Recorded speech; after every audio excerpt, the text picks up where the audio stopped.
هارد لك للشعب القطري وكل مشجعين الكرة العربية.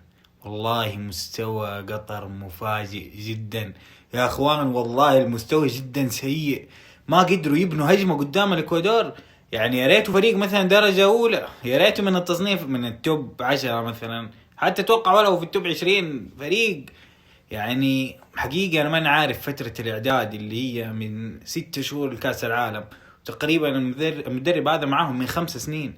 مستوى جدا سيء والله. الله يعين مشجعين قطر، اقسم بالله باير حتى في المدرجات مصروعين. يعني فترة اعداد طويلة وانت مجهز منتخب من 12 سنة تقريبا، وانت عارف انك تلعب ذي مباراة، وهذه المباراة الأول مرة في التاريخ مستضيف البطولة يخسر في المباراة الافتتاحية.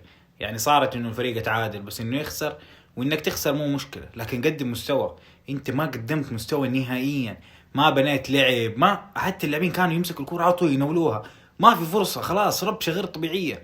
حقيقة هارد لك والله. وإن شاء الله في المباراة الجاية يعوضوها، وإن شاء الله المنتخبات العربية كلها ترجع تدينا كذا دفعة معنوية. وبس والله يعطيكم العافية.